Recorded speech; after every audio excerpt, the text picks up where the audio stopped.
Senador, a emenda do senhor, então, foi aprovada. Qual a expectativa agora para o plenário com relação à votação? Olha, existe um consenso na sociedade, na opinião pública, que as penas impostas aos manifestantes do Rio de Janeiro foram excessivas. Penas essas que resultaram, a meu ver, de um grande erro do Supremo Tribunal Federal, de ter assumido a responsabilidade por esse julgamento. Porque como o Supremo Tribunal Federal foi invadido, então foi uma reação a esse excesso, na nossa opinião. E a Câmara aprovou esse projeto, veio para o Senado. Infelizmente, houve um equívoco na formulação da redação e estavam beneficiando também outros crimes, que não do 8 de janeiro.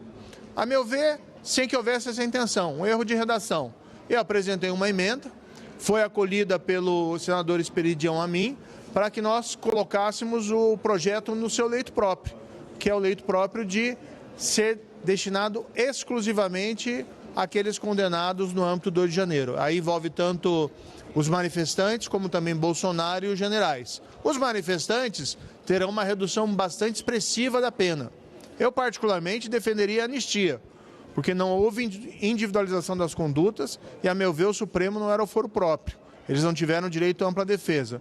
Mas, pelo menos, conseguimos tirar essas pessoas da cadeia, que é o que mais importa nesse momento.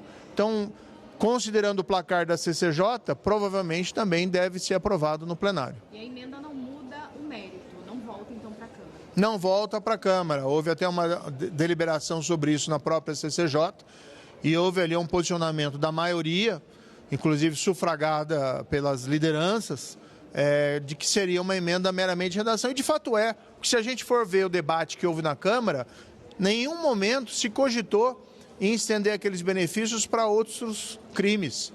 No entanto, na formulação, isso é próprio do processo legislativo, houve ali um equívoco de redação que o Senado corrige, é próprio do processo legislativo. Não deve ser aprovado, vai para a sanção presidencial. Espero que o Lula não vete esse projeto. Temos que pensar em pessoas que eu conheci, visitei na cadeia, seu Jorginho, Dona Sônia, pessoas absolutamente simples, que erraram naquela data, mas não quebraram um copo de vidro e foram condenados a apenas de 15, 16, 17, 18 anos. A meu ver, isso é absolutamente errado. E veja, quem fala é alguém que foi um juiz por 22 anos, extremamente rigoroso. Mas eu era rigoroso com traficante, com corrupto, gente que rouba o erário público. Não podemos fazer isso com aquelas pessoas simples que cometeram aqueles ilícitos no âmbito de uma multidão e num ambiente amplamente polarizado. Senador, e as manifestações do final de semana, o senhor acha que pesam de forma negativa se esse texto for aprovado hoje aqui? Eu achei que as manifestações foram extremamente tímidas, muito pouca gente. E todo mundo que a gente conversa, vamos ser bastante franco, a opinião pública em geral reconhece. Vamos falar o caso da Débora Santos. 14 anos de prisão para uma mulher que pinta uma estátua da justiça com uma frase de protesto. A meu ver, isso até aí sim é antidemocrático, né? Porque ela estava externando o seu pensamento, não quebrou, como disse aqui, um copo de vidro, um vaso de porcelana. Ficou 2 anos presa, ficou presa mais de 6 meses sem ser denunciada. Então, acho que o Congresso, se de fato o projeto for aprovado agora no plenário, como aparentemente será, o Congresso corrige uma grave injustiça que foi cometida contra essas pessoas. Poderia o Supremo ter feito isso. Seria melhor até para o próprio Supremo que tivesse feito. Mas, pelo menos, não importa, né, quem faz a correção, importa que nós estamos cumprindo nossa missão. E eu faço isso com absoluta tranquilidade. Eu não dormiria com a minha consciência tranquila se, tendo a oportunidade de reduzir a pena dessas pessoas, não o fizesse. Senador. É claro que preferia que fosse anistia. Senador, eu estou ao vivo agora na Jovem Pan.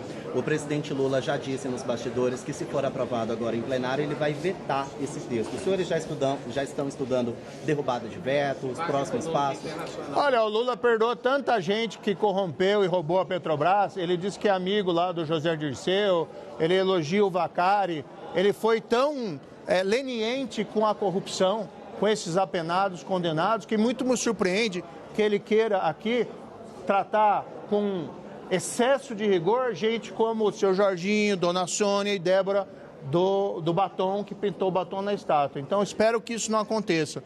Mas, se acontecer, o Congresso vai se posicionar. Eu, particularmente, vou defender a derrubada do veto. Agora, a incoerência da fala do presidente da República é brutal, porque ao mesmo tempo que ele afaga pessoas que foram flagradas comprovadamente praticando corrupção e que foram beneficiadas, a meu ver aqui, indevidamente, ele não tem nenhum problema. E vejo até gente condenada, porque o José Dirceu, embora tenha havido a anulação da condenação, no caso da Lava Jato, ele ainda é condenado no mensalão, um esquema de corrupção no primeiro governo dele. Então, pelo menos coerência, né? Se pede ao presidente Lula que trate essas pessoas simples, dessa multidão que se excederam, com a mesma leniência com que ele trata essas pessoas envolvidas ou que foram consideradas em várias instâncias como responsáveis por corrupção. Senador, mas em relação ao ex-presidente Bolsonaro e as outras figuras que foram condenadas no núcleo do golpe, segundo o Supremo Tribunal Federal, essa redução de pena o senhor avalia como positiva, de 27 anos para 2 anos de prisão? Não é esse o cálculo. Aí tem um comparativo errado. O comparativo entre o total da pena e o pena que ele vai cumprir na progressão. A pena do presidente Bolsonaro, eu não fiz os cálculos, eu também acho que é excessos, mas a pena dele deve cair de alguma coisa para em torno de 20 anos. Na progressão de regime, sim que tem uma diminuição do tempo efetivamente em regime fechado. Mas cá entre nós, eu acho que sobre esse julgamento também padece algumas dúvidas que foram muito bem externadas no voto vencido do ministro Luiz Fux. E a repercussão internacional, ela está bastante negativa, muita gente criticando no mundo afora o PL da dosimetria, dizendo que seria um ataque e uma afronta à democracia. Meu compromisso é com o seu Jorginho, com a dona Sônia, que foram aqui punidos excessivamente, com excesso. Visitei na cadeia e entendo que eles merecem justiça. E todo indivíduo vale por ele mesmo. Nós poderíamos aqui até ter discutido e insistido na anistia, mas nós fizemos, entendendo que não havia maioria necessária para a aprovação da anistia, nós fizemos essa mudança. Nós vamos aprovar o que é possível hoje.